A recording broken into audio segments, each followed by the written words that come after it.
Do I have two people on the line? I'm here. I'm here also. Okay, so we have Joan Treppa and Joan Van Houten. Okay. In last month's feature interview, I spoke with award-winning documentary filmmaker Mark Saxenmeyer about his experiences and also his latest project with the Reporters, Inc., the Innocent Convicts. For today's feature interview, I'll be speaking with two of his colleagues in the field of wrongful convictions who have been important contributors to that documentary and who are known for their search for justice and involvement with the Voice of Innocence groups. I'm honored to welcome Joan Treppa, who refers to herself as a citizen advocate for wrongfully convicted people. I'm also pleased to welcome Joan Van Houten, daughter of a wrongfully convicted man whose case is featured in the documentary and who works behind the scenes, including technically, with the Voice of Innocence. Hi, Joan Treppa. Hi, Lorraine. Thanks for having me on. You're welcome. It's a pleasure to have you. Now, in general, before we discuss specific cases that you've been watching over involving wrongful convictions, can you help listeners understand the issue? For example, the Innocence Project recently released a statement saying that 46% of post-conviction DNA cases involved invalid or improper forensic science. Is this statistic so high because quality standards are not being followed when evidence is processed? And even when known to be flawed, how and why does such evidence get submitted at trials? These are accurate numbers, and it's very scary to say the least because it involves people that have no idea what's coming. It involves people that aren't familiar with the law because they've never been in trouble. They haven't been involved in any crimes, and they're totally taken by surprise with allegations against them, and it causes extreme confusion and terror. It totally turns their whole life upside down. Right. But in terms of the legal standing, because the legal side is doing this, how do they justify those figures? They can't really.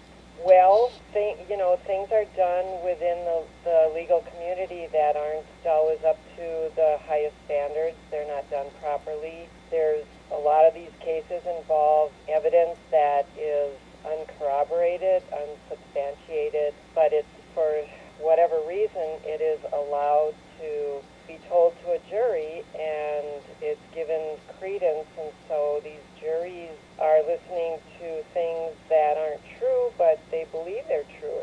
Because of how ambitious people in the legal community are, they have no problem with falsifying evidence, misrepresenting clients and suspects. They use tactics that are unbecoming of a legal community. Sort of unethical. Unethical, yes. So it's almost like a case of where instead of the court proving guilt, it's like the person who's charged feels like they have to prove their innocence. Exactly. When it shouldn't be. That's exactly how it is now. It's very disturbing. So the other factors you've seen other than just plain wrong evidence resulting in wrongful conviction, there are those other things like false testimony, shoddy investigation, and issues like that then. Right.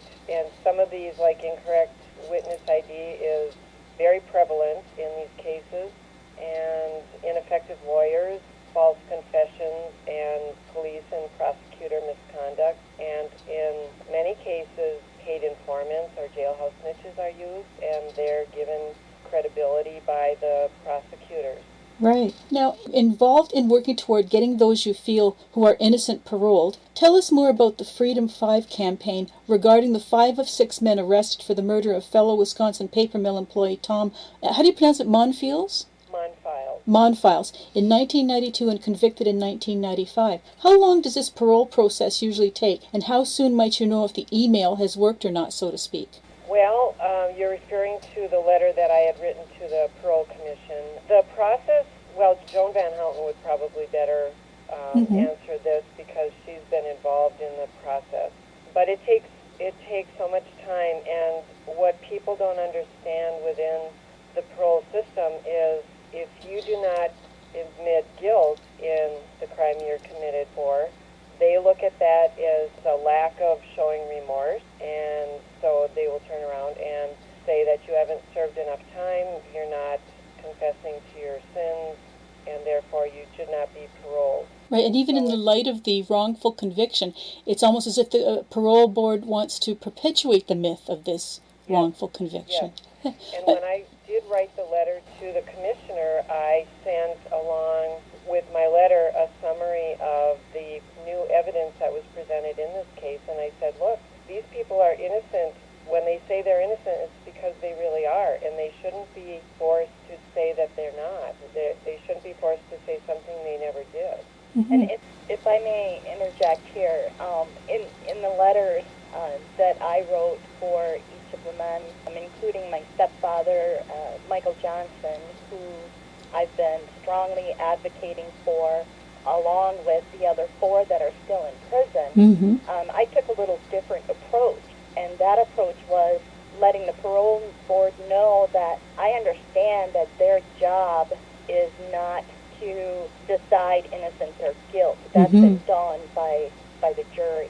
So what I did was, I approached them in a way where I said, I understand that your job is to accept the guilty verdict that the jury handed down. However, looking at the behavior and the actions of these men while incarcerated, it's been exemplary. They've been model prisoners. You'd hope that most citizens out here would behave the way they've behaved while they've been wrongly incarcerated. They've made the most of their time. They've stayed out of trouble. They've followed the rules. They've done everything that they've been asked to do. To say that this is not enough time is in itself injustice. Rehabilitation, it's equally wrong and damaging to keep people in prison who have shown that they've been rehabilitated. They've not shown any violent activity. They've not caused any problems. They're doing everything that they're supposed to do, and yet you keep them there. Right, it's like a mystery as to why they can't see what you see and what other people see. Well, they refuse to see it. And it doesn't help that this particular case was extremely volatile in the community. It caused an extreme amount of distress. It was highly political. It was highly covered in the media. Right. And for them to let any of them out is, to them, they know it's going to bring attention to the case. Joan T. and Joan V. Now, you've got this present petition before the parole board. Now, let's say, following the standards that you have in campaigning for parole for the Freedom 5, in that light, if all these current appeals and paroles are denied, will you both continue to file appeals, hoping that one day more evidence comes to light showing wrongful convictions of the remaining 5? Or, as you say, you have to continue on the basis that after the fact of being convicted and considered guilty. But will there be further appeals in the future if this one falls through? Yes, and this is only one area of appeals. Just to back up just briefly, in 2013, I hired a law firm from Minneapolis to actually take this case on, and they took it pro bono. So they have been filing briefs, motions, if you like, within the court system as well to argue that because there has been new evidence that's been found in the case. And they went through a series of motions in Brown County, which is the county where this happened. And a new brief, that motion was denied. They were looking to get a new trial for one of the 5 men.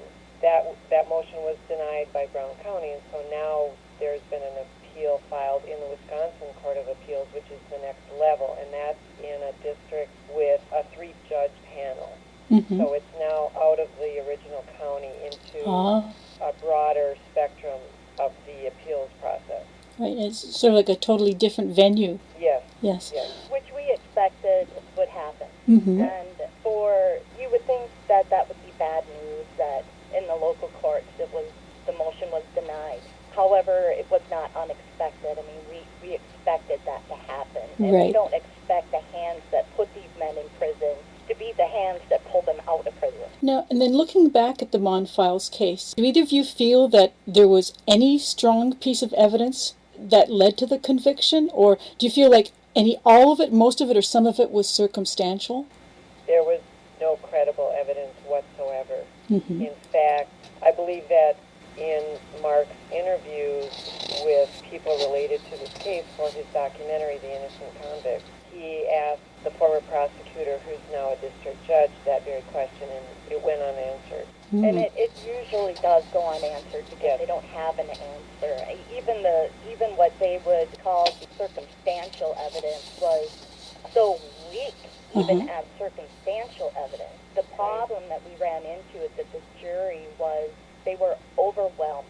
They went through hours and hours and hours simply learning about the paper mill industry and how paper is made and how the machines are run. It's enough to put you into a coma listening to that kind of information. Then they had to sit there, the 12 jurors, and they literally were presiding over 6 separate individual cases. It's like trying to decide, make a decision, and keep all the information straight on at the same time. Separate trials going on all at the same time. And they were expected to keep track of what evidence being presented by the prosecution was against one man or 2 men and not the others, which one were for all of them, which one was for just one individual, which one's hearsay for this guy but not for that guy. It was ridiculous. Yeah, they didn't have secretaries to help them log everything down, you know. No, and they had to sit there and not only listen to the prosecution, but then 6 different defense teams getting up to ask questions and cross-examine.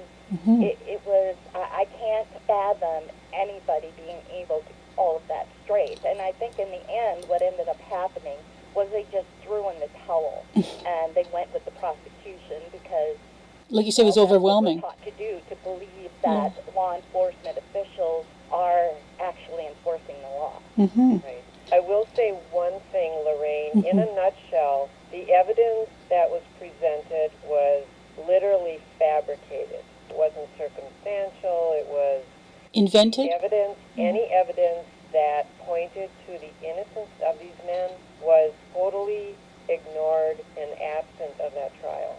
And not only was evidence ignored, but would be destroyed. I mean, there was actually a witness that was in the area where they claim a severe beating had taken place. At the time that they claimed that a severe beating had taken place, he's an eyewitness to the fact that that never happened because he was there and he was the only one there. And what ended up happening was that he was manipulated into believing that someone had said something about him that was untrue.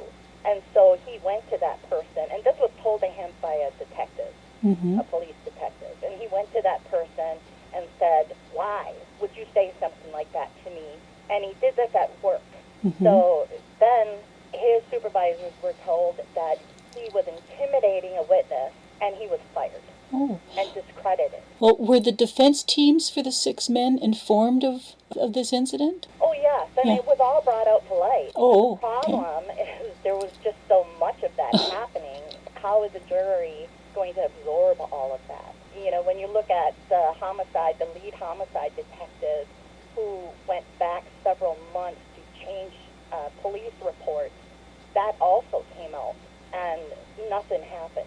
The judge didn't react to it. He wasn't punished for it. Nobody found that suspect. Right. There's to go back several months in a very highly publicized, tragic homicide case and change or add information that he forgot.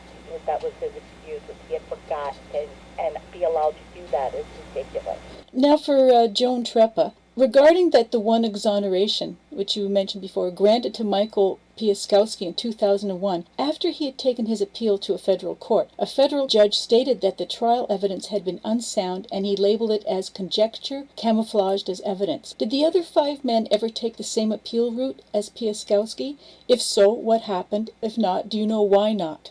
Could you repeat that last part again? Okay, now, did the other 5 men, who are still in prison, did they ever take the same appeal route as Piaskowski? And if so, what happened? If not, do you know why they didn't take the same appeal route? They have not all appealed in the federal court. In fact, that's what we're doing now with Kutzka, who was labeled as the ringleader. And the reason is they all appealed to the county, but when those appeals ran out, that was kind of it, because it takes an unbelievable amount of money to do that. You have to hire another attorney, and the families were pretty much bankrupt after the initial appeals happened, and so it's about the money. And in that area, you were not going to find an attorney to take it on for nothing. And so the appeals process going on for Keith Kutzka right now is on a pro bono basis, so that's not costing the family any money at all. And that's why it's plausible for them to be doing this. Right, and it would be nice in the future if other law firms would take on cases pro bono as well for the other men. All of the men are being represented currently, I believe. Okay. One of them, I believe, he lost his lawyer, relocated, but I think there was another one to take his place. So they all have representation, and they're waiting to see what happens in this East Kutzka appeal process. Now, we've briefly mentioned that new evidence has been uncovered or submitted since the original trial that would lead away from the suspicion of guilt of the original 6 men convicted. What does this new evidence entail, do you know? Or? Probably the most incriminating is the testimony of the brother of the victim, Cal Monfils. He stated there was a conversation between him and the lead detective about the knots in the rope that were not, the brother said, these are knots my brother would have tied, and they ignored that statement, that admission. There was also conversations within the family of the victim that was very possible that he committed suicide. And so this is what the new evidence is, that there's a very strong belief that the victim committed suicide. Now we have expert testimony Yes. who has examined the original coroner's findings of homicide that throws into question her findings, that it is not conclusive that it was a homicide, and he feels that she made a terrible mistake in concluding that it was absolutely a homicide, because there were several factors that could easily point to a suicide, Yes. which would back up several people's beliefs. Even at that time, the time that he died, many people immediately believed it was suicide, and many people still believe it was suicide. But unfortunately, it seemed like many people also jumped on that bandwagon who were ready to proclaim, the 6 men guilty. Have I heard information out there that the Monfils case is back in higher Wisconsin appeals courts? Or is that related to the request for paroles? No, that is a separate, and we had covered that just a little bit ago about it being in the Wisconsin Court of Appeals. Oh, yes. The next step from the appeals process in the county where it started. Okay, so that's going to be a waiting game there, is it, to see what unfolds? Yeah, this could take years because the authorities in the case are not willing to admit that they made a mistake. Now, are these the same faces as before, or are they new people involved? Or In each level, it's different faces. Okay. The law firm is the only constant here, I guess. Right. And Joan Treppa, you've also stated that you regard the Monfils 6 as having been bullied. Can you describe how you feel they were bullied, and did that in some way lead to their wrongful convictions? Well, it's interesting because it's my main reason for getting involved in this fight, because I was bullied as a child, and when I read the book, The Monfils Conspiracy, that's what leaped off of the pages for me. I saw people being targeted for being different, for being unable to fight back or advocate for themselves. They were scapegoats for things they had no knowledge of. There's sort of like a mob mentality that took over there, was mob it? mentality, and they were being targeted with no incriminating evidence to support such claims. I remember as a child, I was blamed for things all the time that I never did, and I'd get in trouble for them at school, and the kids would just laugh, and they thought it was funny, and that's how I view wrongful convictions, is a big bullying campaign that's very much more public than anything I experienced. And then now that we're considering like previous evidence and newer evidence that more strongly could point to Tom Monfils committing suicide, well, given the advancements like in technology and science since 1992, do you think a new autopsy of Tom Monfils should be conducted to uncover possible new evidence suggesting his death was a suicide? No, because even back then, the condition of the body would have prevented making any determination, which is the point. point being that it's inconclusive, therefore that should have created enough reasonable doubt that That's they right. could have never convicted these men. Right, because even at the time I remember reading that one of the forensic experts stated that they couldn't determine whether bruises on his body came from a suicide or from a beating or, from ending up in the location in the paper mill where he was found. So, Right. If I may, when Yes. you're looking at the actual coroner's report, not her findings, her findings were that, with homicide, which clearly cannot be proven. When you're looking at the actual coroner's report, the damage done to his body was so extensive, from the impeller blades within the giant tissue chest. These blades are very, very large, and they were constantly moving, and he was entangled in that with a rope, with a weight that's also being tossed around. And the coroner's report actually indicated many, many injuries to the body that had to have been caused by the blade. And, I mean, we won't get into details about that. It's gruesome and Yes. very, very sad. But nothing could be conclusively shown that anything happened outside of that tissue chest.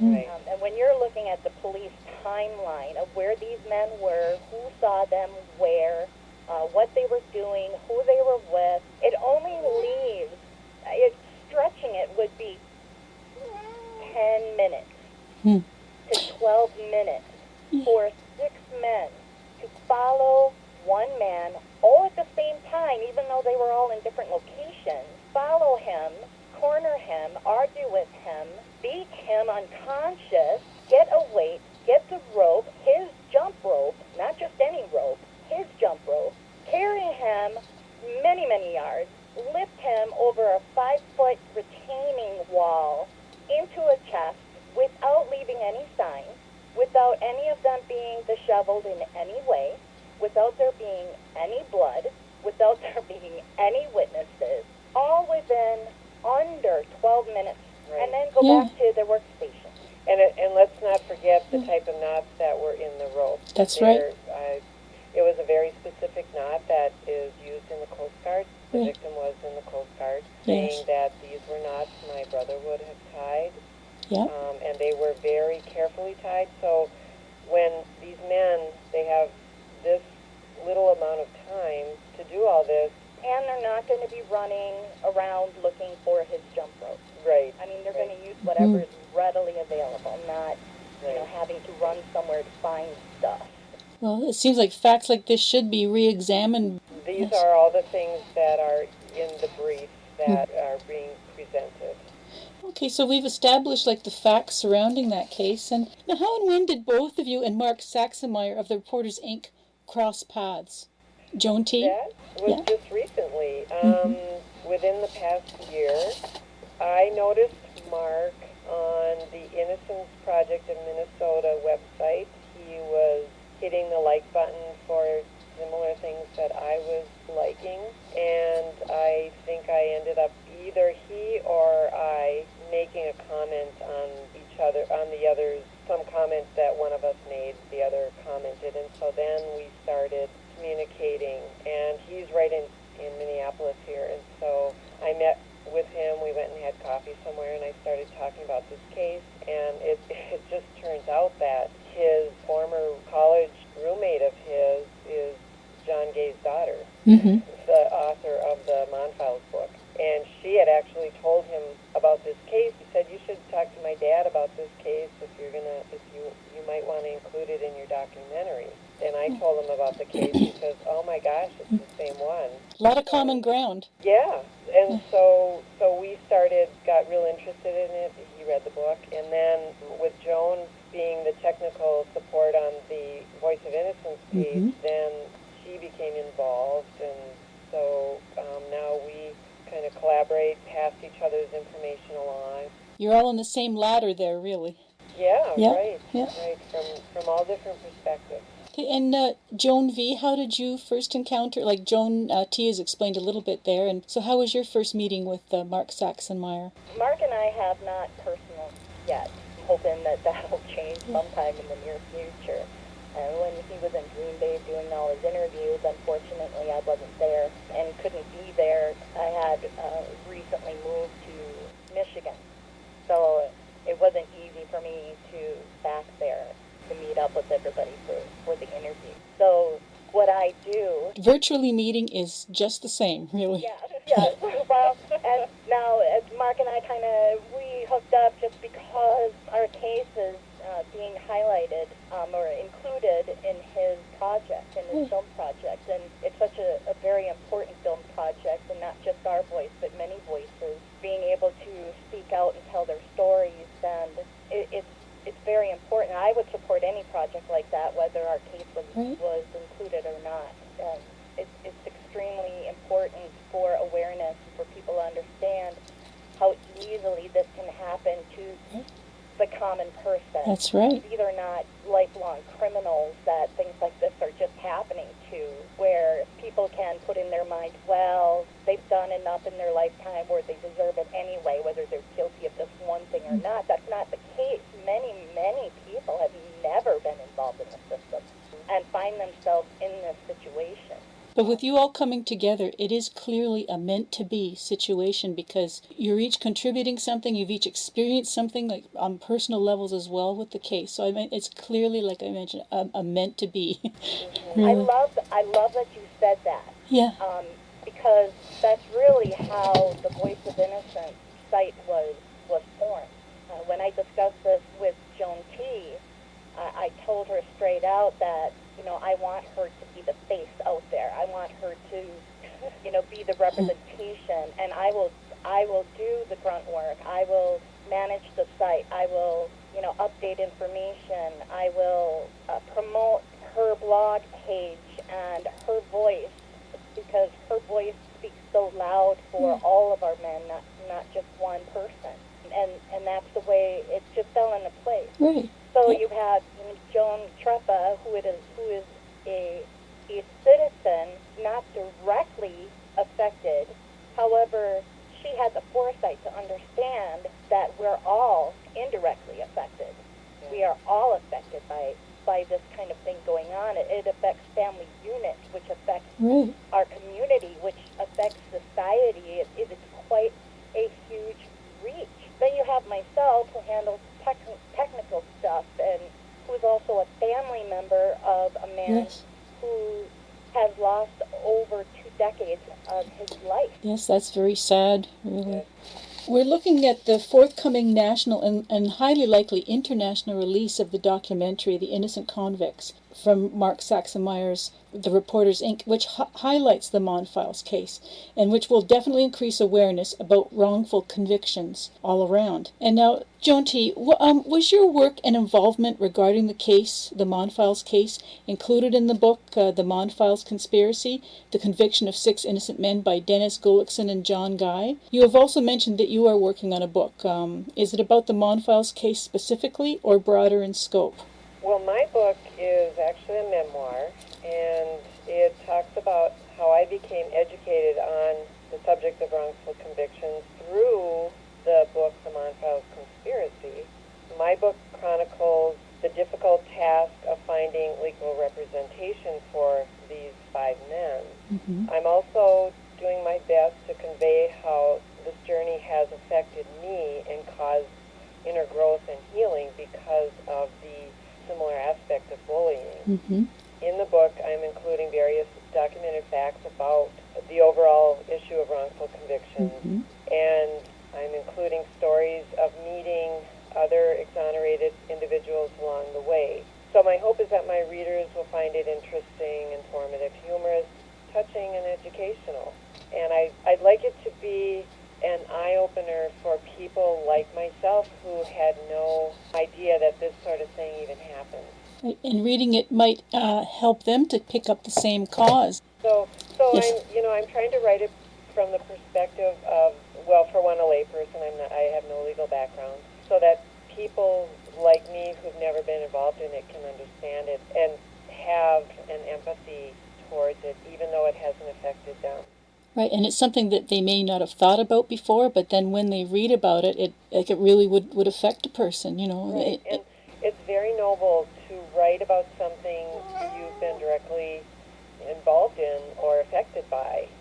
But for someone like me that hasn't, but still has the necessary compassion towards it, I think it makes people think even more about something. Okay, so then, do both of you feel then that it was impossible at the time, in 1992 and 1995, for the 6 men to receive a fair trial in the original locale? Absolutely no way they would have received a fair trial, especially considering that the prosecutor won the fight to have all 6 men tried in front of the same jury. They were not co-defendants. Each man had an individual case. However, the jury heard them as co-defendants. So it's just too much information for any group of average citizens to sit and try to understand the legalities of the information that they're being given. Yeah. They weren't being given all of the information that was pertinent to some of the witnesses, such as the witness against my stepdad, Mike Johnson, and his immediate supervisor, Dale Baston, was a man who, when he testified, was in prison for murdering his own brother.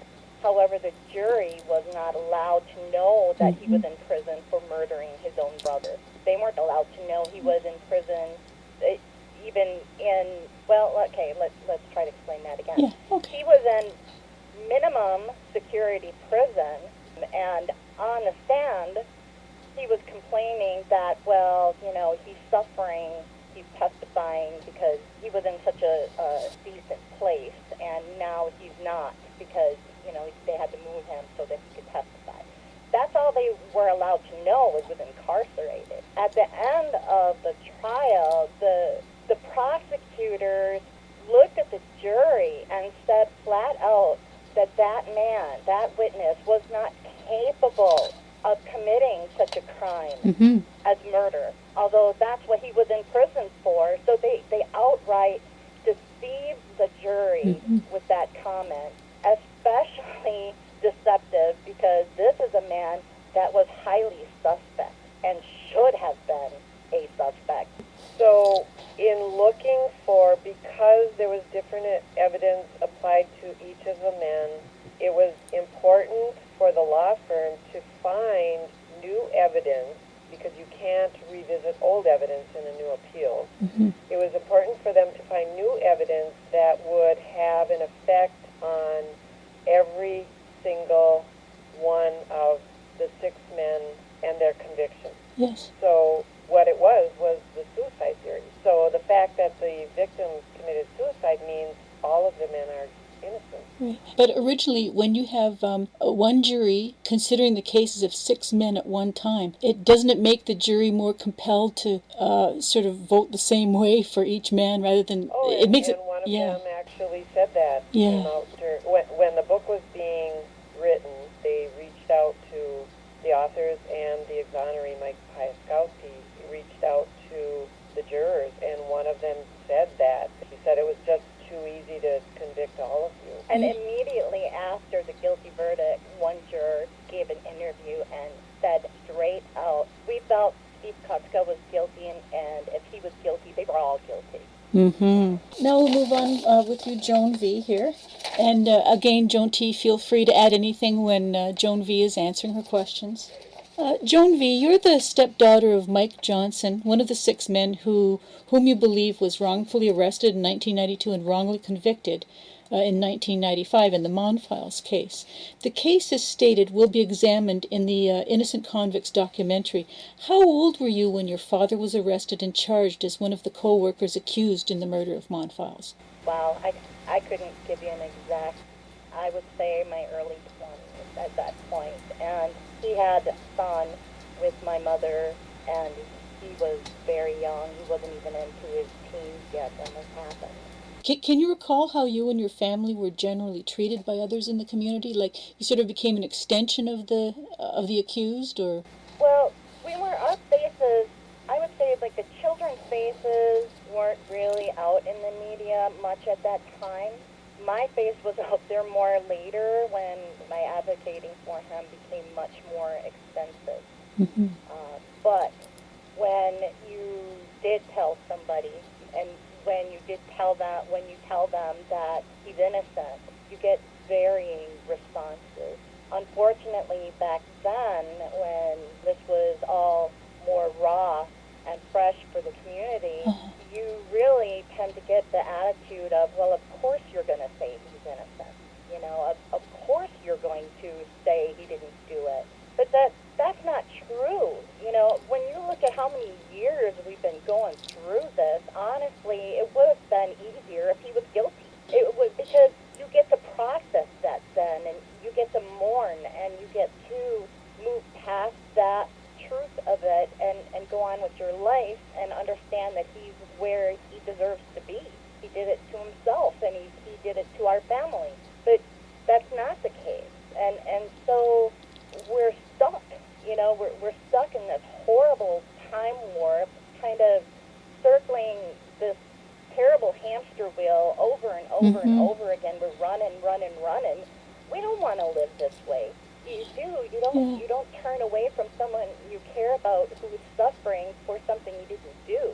So, but today, do you sort of view the events differently as you did back then? Like you said, things were raw back then, but like you perceive a little more about what was going on now than you did back then, or? Every year that's passed, I've learned something new, and I've learned something more, and some of it is good.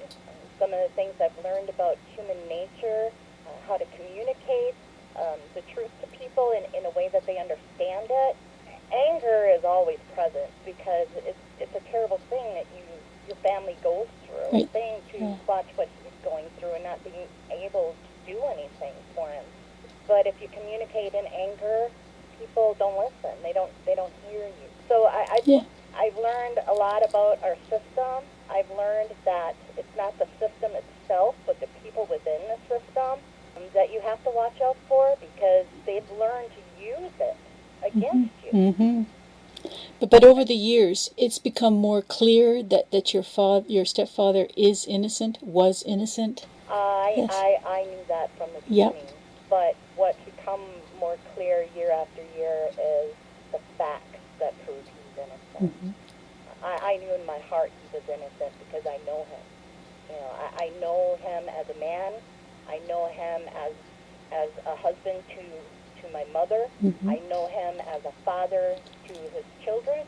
I know him as a man of his church, of his community. There's no way he did this thing. I knew that then, instantly, no doubt. Right. Never a moment of doubt. And now new facts are confirming that innocence. And it has from day one. It has from the day that I decided I needed to get involved and crack those records open and the transcripts open and read the coroner's report, question the attorney. At first, you leave everything in the attorney's hands because you expect them to know what they're doing. And you trust them. You trust them, and you trust that the DA wants the truth, and you trust that the judge is going to demand the truth.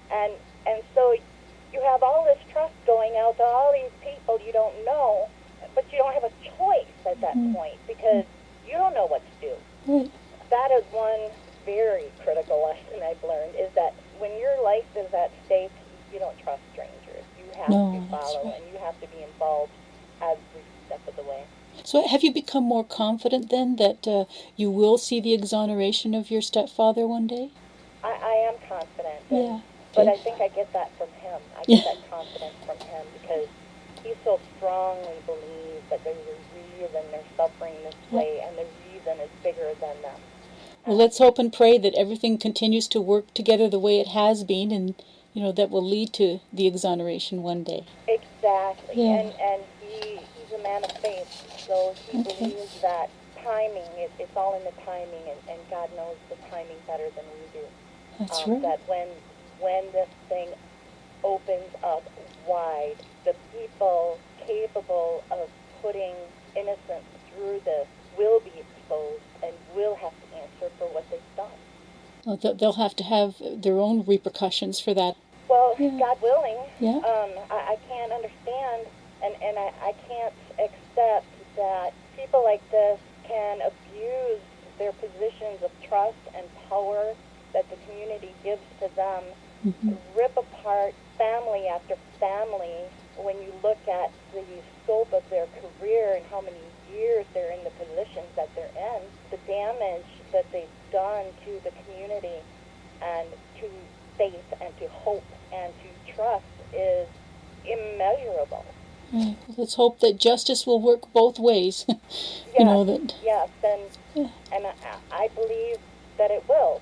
Yeah. You know, I no longer have faith in those people. That was wiped out years ago.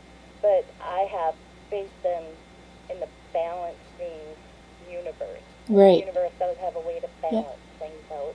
Karma. Yeah. Okay, and Joan V., you wrote in your blog in January of this year that supporters for the wrongly convicted in the Monfils murder trial are many and growing. People can't claim anymore that we are just families of these men. In addition to writing this, it's apparent that you have a lot of other respected people, reporters, lawyers, and activist groups now joining the cause to see justice served. Of course, you must see this as a positive turning point in the quest of exonerating the other 5 men, including your father. So that, it's more like of a growing movement, is it?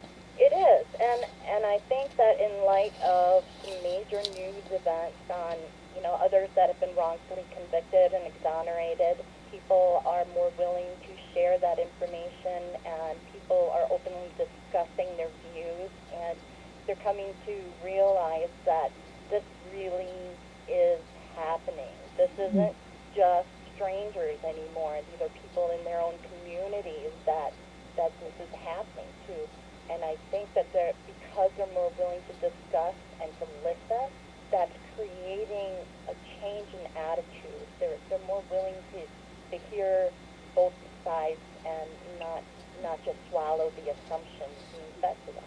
And Joan V., you are involved with the production, marketing, promotion, and events at Voice of Innocence Media Resource, and owner of your own multimedia marketing company. So what exactly does your work with the Voice of Innocence involve? What do you do? Well, I create all of the videos, and that's been a recent thing, and I'm self-taught in doing that. And I find that a lot of what I'm doing now has been a process of teaching myself the skills I need to advance the awareness about what's happened to our men. Sometimes that's the best way, It is, and it's necessary. What ends up happening is you get tired of feeling helpless, and you get tired of feeling like there's nothing you can do. So I've learned to teach myself the things I can do. And you're involved and with a purpose. It's an extreme purpose because it's not just one individual. I mean, it is a matter of fact that this affects society as a whole. And we have in the United States millions of prisoners. Millions. We incarcerate more in the United States than anywhere else in the world. Right. It is absurd. The land of the free incarcerates more than anywhere else in the world. Right. And you've got innocent people incarcerated, yet you've got some pretty bad criminals still out on the street. Exactly. And if you stop and think about it, the facts are that we average 3 exonerations per week. 3 exonerations. When you look at how many people are in prison, that is a very small percentage of innocent people. And a long road to go down there to help them out. Well, some people, it's over 30 years before they find their exoneration. That's absurd. And Joan T., you're working closely with Mark Saxenmeyer on the Innocent Convicts documentary. So you've been filming some segments with him, have you? Yes. Yeah. I have to admit that he's doing most of the work, but I've been learning a lot. Yeah. But I've been also part of what I do, and what I've done as a citizen advocate is I connect people. And so having known everyone in the Green Bay area associated with this case, then I made the introductions and helped them to feel safe and comfortable with Mark and his crew. Right. And you're working with other Voice of Innocence chapters, are you, like outside of your own state? Yeah. Well, I'm associated with the Minnesota Innocence Project. I also know some of the staff at the Wisconsin. So I'm connected with people in other innocence projects across the country. I haven't actually met them, but it's good to be connected, to find out what's happening with them and right, and sharing information that they post online. And next year, I do plan to go to the National Conference of Innocence through the California Innocence Project. So is it like every day as well? Are you hearing of other wrongful conviction cases? Yes, read about them. The internet is flooded with stories. The number that Joan cited, the 149 exonerations last year, literally 3 a week on average, is only a tip of the iceberg of the many cases out there, and those are the ones who've been successful and released. That doesn't include all the many hundreds of phone calls and contacts that innocence projects across the country get from innocent people. It doesn't include the cases that are current litigation that just haven't been finalized yet. The stories are just everywhere. There's movies. In fact, I've met about a dozen exonerees over my 6-year journey, and one of them is Audrey Edmonds, whose story is especially tragic. She was convicted of shaken baby syndrome under the age of 5 when she was sent to prison. She was released in 2008, and there's a documentary going around the country now. It's called The Syndrome, and it's about shaken baby syndrome. Her case is featured in that documentary, and she's a good friend of mine. She's not too far from me, and despite her tragedy. Yeah, and her case will also be presented in the Innocent Convicts documentary? Yes, that will also be in. And there's another Minnesota case, another exoneree I've met, Mike Hansen. His case is similar to hers. He was wrongfully convicted when his infant daughter died in her sleep, and the false forensics pointed to a skull fracture, but there was no supporting evidence of that. And he was later exonerated when it was the theory of him killing his daughter was discredited, and it was determined that the baby most likely died from accidental suffocation. But he served 6 years of a 15-year sentence. To your knowledge, has there been any precedent set by earlier exonerations and that could influence future exonerations? Like, are the legal teams able to submit that, this exoneration occurred and with the same, Yes, they use case law all the time. In fact, that's what they're doing with the Monfiles case. They're referring to other exonerations. Audrey has actually been cited in the brief. Her case has been cited, among others. And another interesting thing that's happening is some of these exonerees who are getting released are starting to work with innocence organizations to help other exonerees. A more famous one is Brian Banks. He's working with the California Innocence Project.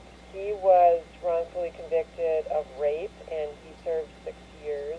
And it came out that his girlfriend lied about the rape because she didn't want her mother to know she was having sex. And he was released. He was going to be a big NFL star right out of high school, which is when this happened to him.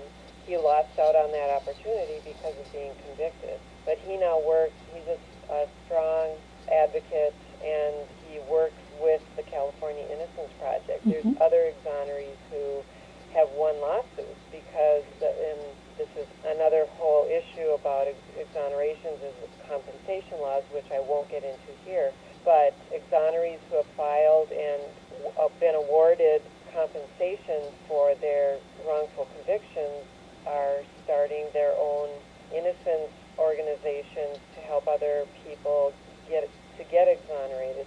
Jeffrey Deskovic is one such person. He has a major organization now that helps other people hoping to get exonerated. So it's creating, and you've got lawyers working with the Innocence Project who you're creating this whole new segment of people who are aware of the this happening, they see evidence, they see it happening right before their eyes, and it's creating a whole new legal entity for the wrongfully convicted. That being said, I would like to mention Mike Piaskowski, who again was exonerated, one of the 6 men who were wrongly convicted in the Montage case. When he was released from prison as an exonerated man, how easy would it have been for him to just move on and start rebuilding his life? And instead, he's devoted countless days and months and weeks to helping the other 5 men and speaking out on their behalf. And not only that, but he also speaks at seminars and events, highlight the awareness of wrongful conviction, and shares his story, and shares the story of our men, and what it's done to his family, to our families, to the community. And he does this without question, without hesitation. That's wonderful. It's very painful to continue to relive this over and over again. It's opening old wounds time and time again. You don't really have an opportunity to heal from it, and yet he's willing to subject himself to this because he knows these men are innocent. Right. Well, hopefully all these efforts in the future will result in a less incident of wrongful convictions and hopefully eliminate it altogether. Accountability is going to be the key.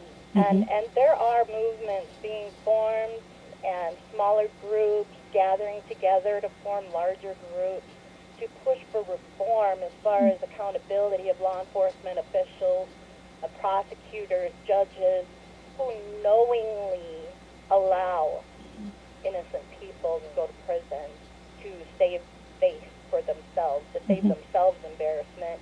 They're willing to sacrifice the lives of innocent people. Right. And accountability has to be in place, and what little accountability is in place right now is very seldom doled out to the perpetrators who do this. Right. Another thing, too, that is going on is procedures are changing. You know, the cameras are becoming more widely used, like for arrests and that sort of thing. They're being used in interrogation rooms. Junk science has improved. It's changing. Audrey's case, shaken baby syndrome, the whole idea of shaken baby syndrome has changed now, the whole idea of what actually happens. And the way police identify or have witnesses come in to identify perpetrators has changed. So that's another area that is all being reworked and rechanged. And who's instigating that again is the Innocence Project across the country and other innocence organizations who are pushing for new practices that will better identify the true perpetrators. And so anyways, I think that brings us to the end of the interview here, and I'd like to thank you both, Joan T. and Joan V., for joining me today and examining the issues revolving around wrongful convictions. And I hope that your efforts, Joan T., in overturning wrongful convictions will succeed, and that current applications for parole hearings for the innocent 5 will be considered and granted. And best wishes to you, Joan V., that your father, one of those 5, may one day have his freedom and be exonerated, and that the nightmare of the last 24 years will finally be over. Both of you, please keep me updated, and maybe we can do another show in the future that can report a happier outcome for all the wrongfully convicted we were concerned about today. Thank you again, ladies. Thank you, Lorraine.